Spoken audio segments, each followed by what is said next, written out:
Conversamos con Vicente Díaz, ex rector del Consejo Nacional Electoral. Justo conversar esta mañana. Carlos, ¿cómo estás? En un contexto donde estamos esperando un anuncio que significa la reunión de los distintos sectores políticos del país y sectores de la sociedad también.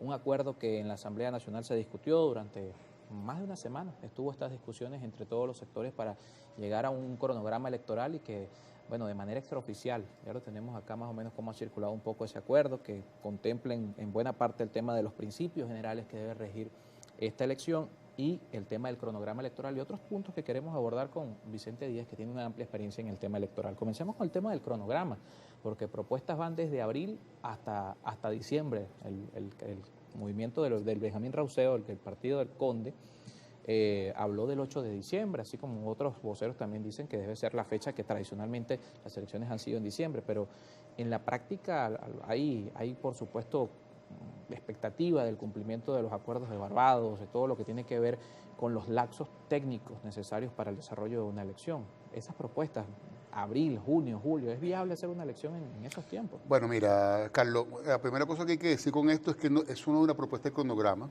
es una propuesta de calendario.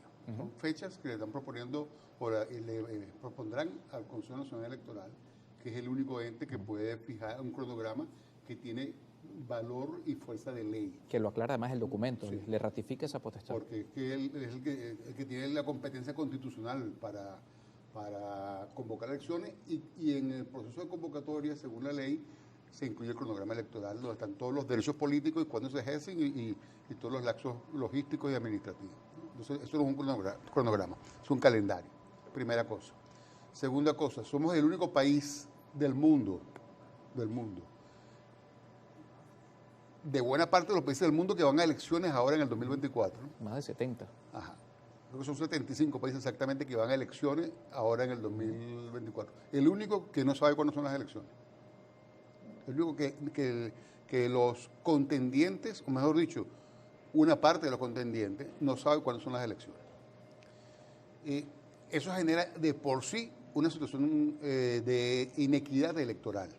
¿Por qué? Porque, bueno, hay un sector, que es el sector oficial, el sector del gobierno, el sector del Partido Socialista Unido de Venezuela, que sí saben cuándo van a ser las elecciones. Sí saben cuándo van a ser las elecciones, por una razón muy simple, porque ellos tienen una incidencia fundamental en los poderes públicos.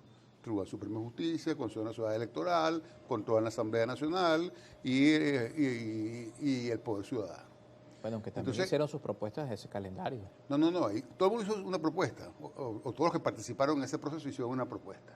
Pero la decisión final la va a tomar quien tiene el control del Estado, de todo el Estado, porque aquí no hay contrapesos institucionales desarrollados y consolidados como debería haber.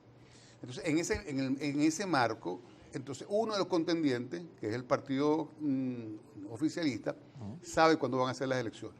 Y el resto de los contendientes, no, está tirando la pegada.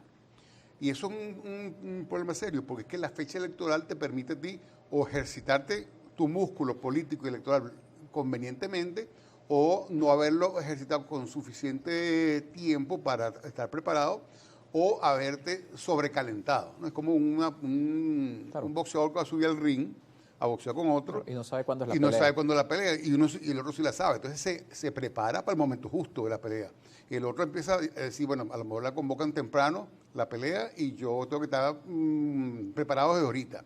Pero eso puede generar una sobreejercitación que agota a ese contendiente. O por el contrario, la ponen mucho más lejos de lo que pensaba, y bueno, se agota sus fuerzas y su entrenamiento antes del combate en el ring.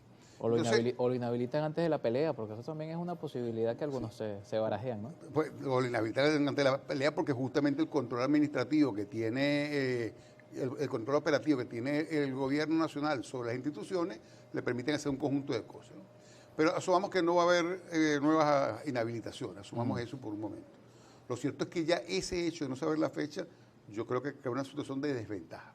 De manera que yo hago un exhorto al Consejo Nacional Electoral que determine de una vez por todas cuándo van a ser las elecciones. Y que sean con suficiente tiempo, que es lo más importante, como para que se puedan ejercer derechos políticos. Hoy una parte importante de los electores no puede ejercer derechos políticos porque no está registrada. Claro. Todos los que han cumplido 18 años desde el último corte de registro y no se han podido inscribir, porque no te puedes inscribir si tú vives en el Paují, allá en el estado de Bolívar, y tienes que inscribirte en el registro electoral y la oficina está en Ciudad Bolívar, tienes que ir por tierra más de 24 horas, hospedarte 2 días fuera y regresar para poder inscribirte, aparte de la fortuna que eso significa, ¿no? Entonces, una de las cosas que se hace cuando hay elecciones son jornadas especiales de registro electoral donde se despliegan puntos de registro en todo el país y se abre el registro electoral en el exterior, que en teoría debería estar abierto siempre, para que se pueda ejercer ese derecho desde el exterior, empezando por el registro. Bueno, eso no se ha hecho. Eso tiene tiempo que no se hace en Venezuela. Se habla de 3 millones de personas en Venezuela que no están hoy incluidas en ese registro. Porque eso incluye a los que han cumplido o cumplen 18 años para el momento de la elección. Hay muchos electores que ni siquiera saben si van a poder votar o no, porque no saben cuándo va a ser la elección. Y luego hay los que se han mudado, de sitio por trabajo, por lo que sea. Esa situación tiene que resolverse. Entonces, el cronograma que aprueba el CNE tiene que contemplar esos lapsos. Un lapso adecuado de postulaciones, un lapso adecuado de impugnaciones, de observaciones e impugnaciones al registro electoral, de campaña electoral, de auditoría suficiente al sistema de votación y revisión técnica, convocatoria a la comunidad internacional y nacional que puedan fungir de observadores electorales. ¿Cuál puede ser un lapso óptimo para todo esto? Porque un rector del CNE ha dicho que el CNE está listo para hacer elecciones en 30 días. Otros sectores políticos dicen que las elecciones tienen que ser mañana.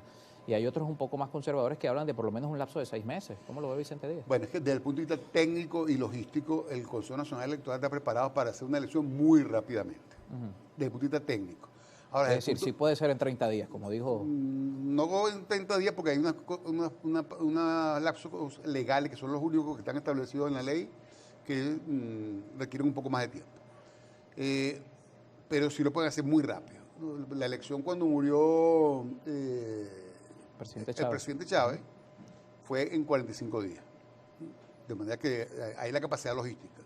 El referéndum de la reforma constitucional en el 2007 fue organizado en 30 días y era un referéndum nacional. Las elecciones de 2018 fue en algo cercano a 90 días también, ¿no?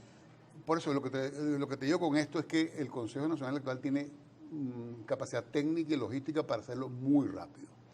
Ahora, eso no quiere decir que al hacerlo de esa manera se esté respetando el ejercicio de los derechos políticos de todos los venezolanos. Entonces, aquí un lapso prudencial para hacer eso, efectivamente son alrededor de 6 meses, para que dé tiempo a hacer las cosas como tienen que ser. Por ejemplo, el registro electoral debería estar abierto un par de meses. No, está abierto permanentemente, pero son 24 oficinas en todo el país. Claro. Eso es imposible. No, debería tener jornada de al menos 2 meses para que puedan ejercer su derecho todos los que están rezagados en inscribirse en el registro electoral. Pero aquí lo más importante es que la elección, sobre todo, Carlos, sea competitiva. ¿Qué significa eso? Que no sea lo que hemos visto en otras oportunidades, que es un candidato o candidata de la oposición, o algunos candidatos o candidatas de la oposición, compitiendo contra todo el músculo del Estado. Porque eso es lo que significa una elección poco competitiva. Y bueno, esto es una buena oportunidad para empezar a equilibrar las cargas, poner una fecha definitiva de esa elección. A juicio de Vicente Díaz, lo que vimos en la Asamblea no ayuda a equilibrar las cargas, porque vimos una reunión, hasta Fede Cámaras estuvo allí. Estuvieron más de 45 organizaciones políticas. Lo conversamos al regreso de la pausa y un punto bien interesante.